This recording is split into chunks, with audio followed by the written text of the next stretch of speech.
درحقیقت جنگ بندی کی تمام کوششیں ناکام ہو رہی ہیں کیونکہ اسرائیل کی حکومت امن چاہتی ہی نہیں ہے۔ 10 لاکھ سے زیادہ لوگوں کو بے گھر کر دیا گیا ہے، سینکڑوں شہری شہید ہو چکے ہیں اور پھر بھی اسرائیل کے حملے روز بروز شدید ہوتے جا رہے ہیں۔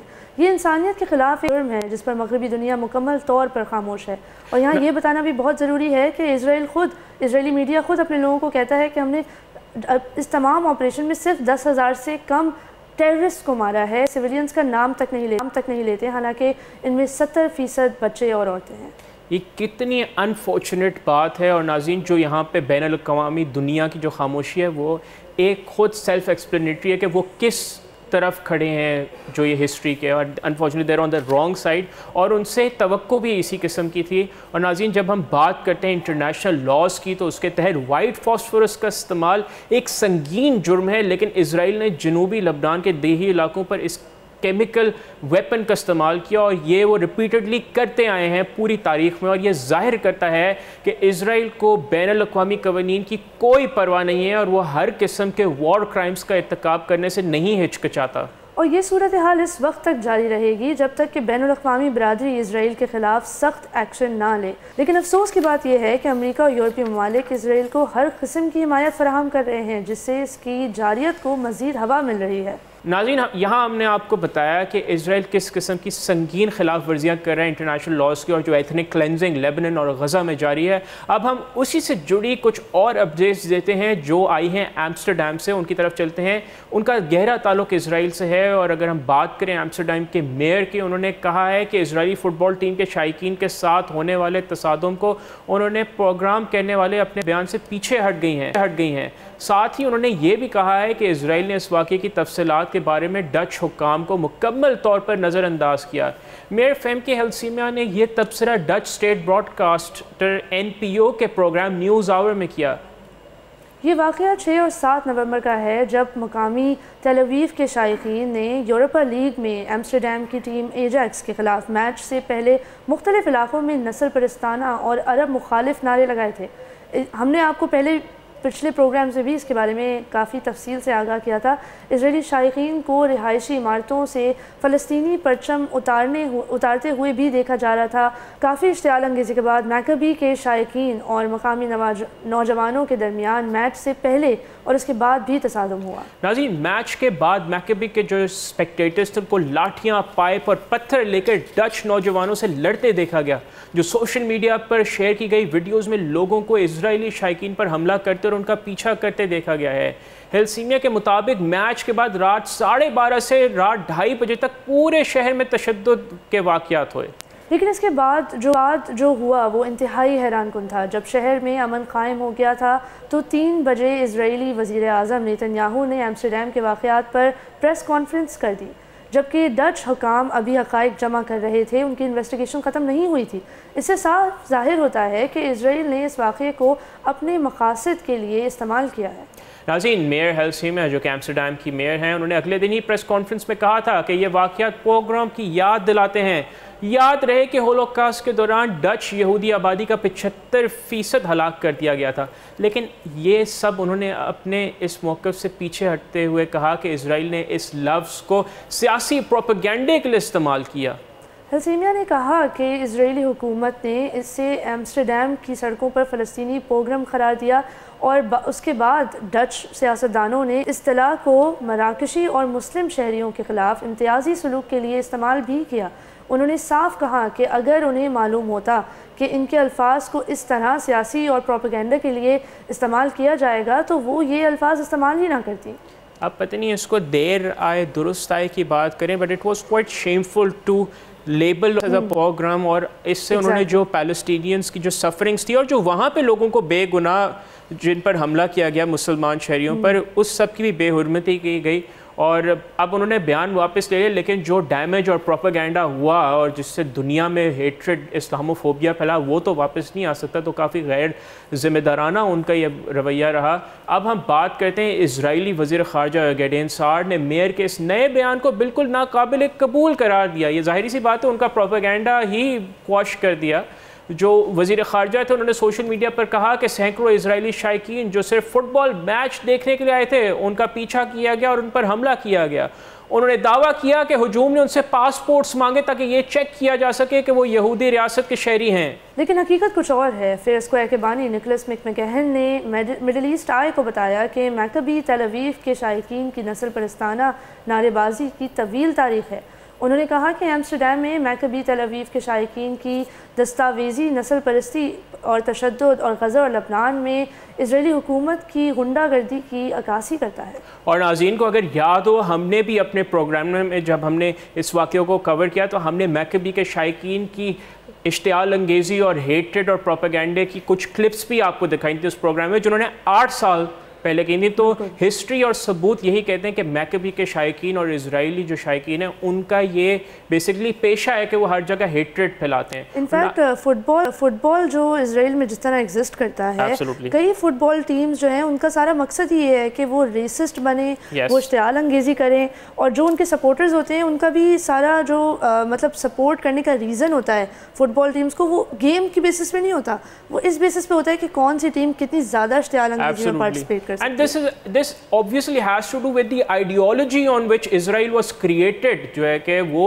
ان کی آئیڈیالوجی ہیٹریڈ اور نسل پرستانہ اور اینٹی مسلم اینٹی پیلسٹینین تھی، جو کہ آج یہ تھا. ناظرین، مکمہن نے یہ بھی کہا تھا کہ اگرچہ جو میکابی تل ابیب کے شائقین کے خلاف تشدد کو جواز نہیں دیا جا سکتا، لیکن انہیں یہودی مخالفت کا معصوم شکار قرار دینا حقائق کی سنگین غلط بیانی ہے، اور اس بات کی تصدیق اس واقعے کے بعد کے سیاسی واقعات سے ہوتی ہے.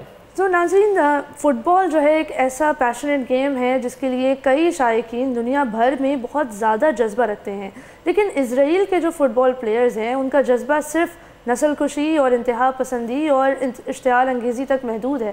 ان کا کوئی انٹرسٹ گیم میں نہیں ہے، ان کا انٹرسٹ اس بات میں ہے کہ کون سی ٹیم ان کے ملک کی سب سے زیادہ دہشت گردی میں پارٹیسپیٹ کر سکتی ہے، سب سے زیادہ ہیٹ کرائم کر سکتی ہے.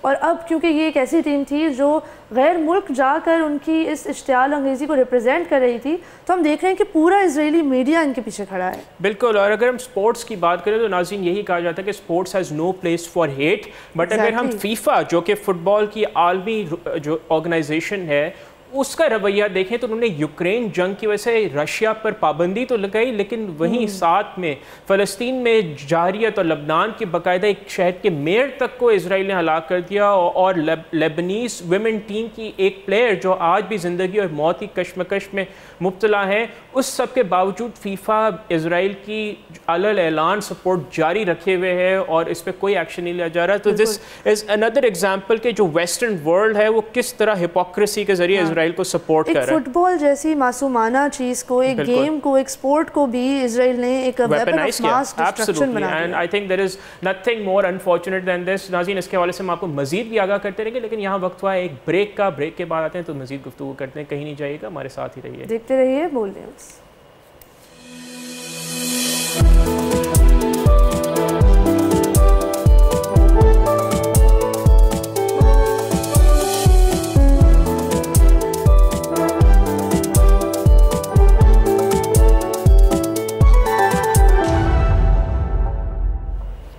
ناظرین، welcome back to front page. Break سے پہلے ہم نے آپ کو اسرائیل اور غزہ کی سچویشن کے حوالے سے کافی نئی اپڈیٹس تھیں.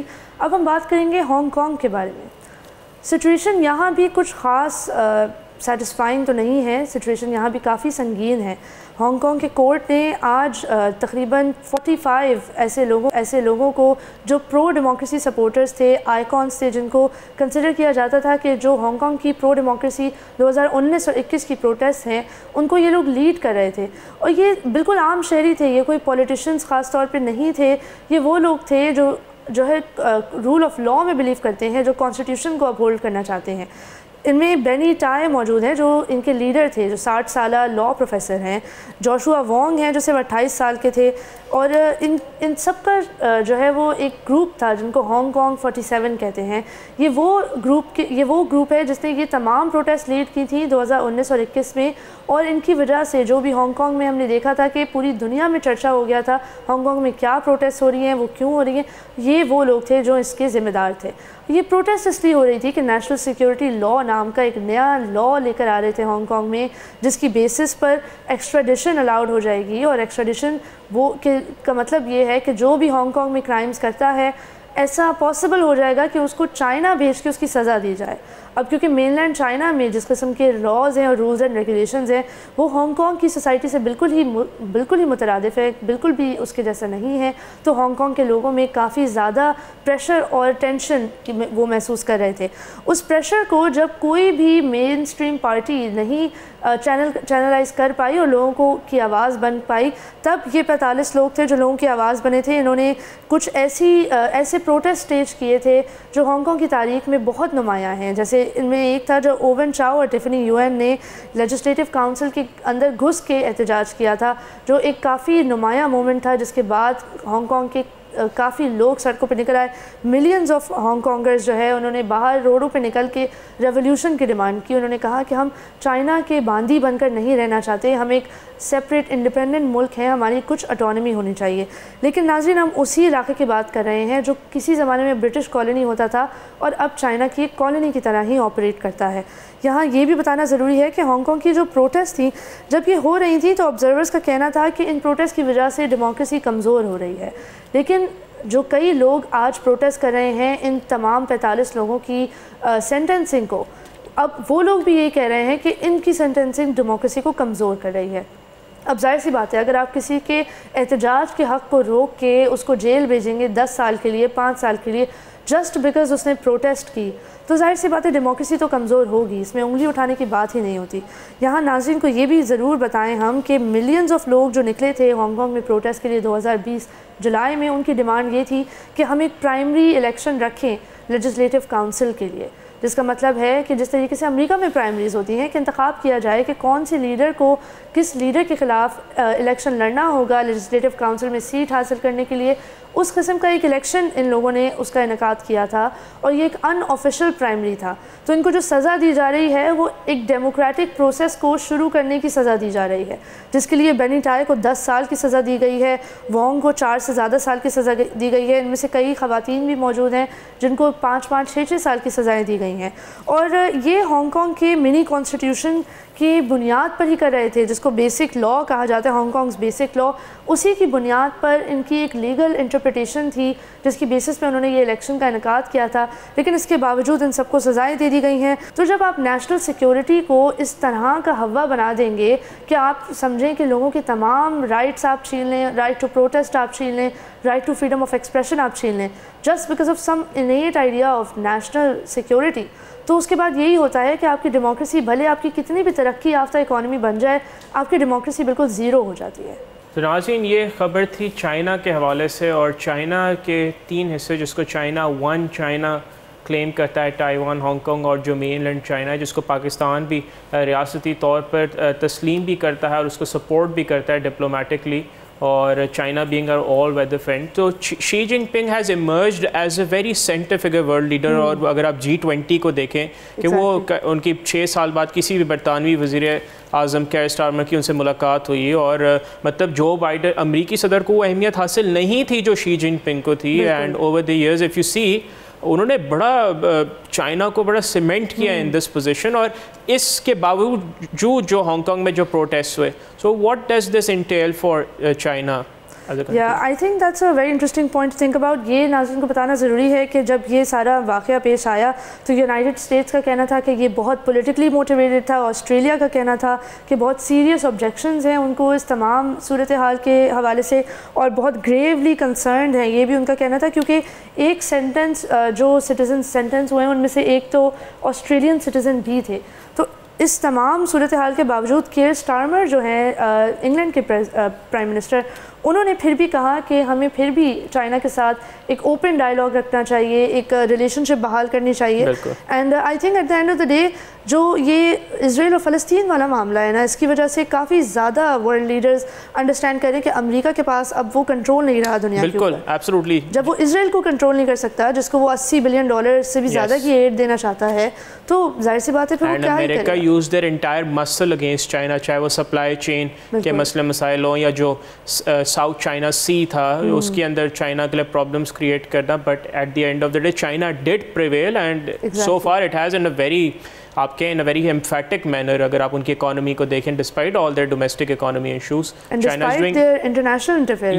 یس ویسٹ کی جتنی چائنا پہ ایک کوشش تھی وہ کنٹین چائنا پالیسی جو کہ ریگارڈلیس آف کون ہے صدارت میں جو کہ امریکہ سے چلتی آ رہی تھی اس کے باوجود China I think has done phenomenally well on the global stage کہ سعودی عرب اور ایران کو ایک پیج پہ لانے والا اور برکس میں اینڈ جو برکس میں چائنا کا موقف رہا فلسطین اور اسرائیل کے معاملے پہ وہ بھی آئی تھنک کافی قابل قدر موقف تھا. پہلی دفعہ کسی گلوبل پاور نے یہ کہا کہ اس جنگ کی ایسکلیشن کو روکنا ہوگا پہلی دفعہ, اور ان کی موقف میں کافی سنجیدگی بھی نظر آئی, to be very honest, sincerity بھی. That's very true. لیکن ناظرین ظاہر سی بات ہے یہ ایک ڈیولپنگ سچویشن ہے تو اس کے بارے میں کئی بیانات اور آنے والے ہیں, کئی مختلف انسٹیٹیوشنز اور ورلڈ لیڈرز کے جو ہے وہ رد عمل بھی سامنے آئے گا, تو ہم آپ کو اس کے بارے میں آگاہ رکھیں گے. بالکل ناظرین, لیکن یہاں پہ ہمارے پروگرام کا وقت ہوا جاتا ہے ختم. آپ سے ملاقات ہوگی دوبارہ کل انشاءاللہ. اپنا بہت خیال رکھیے گا اور بول نیوز کے سوشل میڈیا ہینڈلز پر اپنا فیڈ بیک ضرور ریکارڈ کریے گا. خدا حافظ.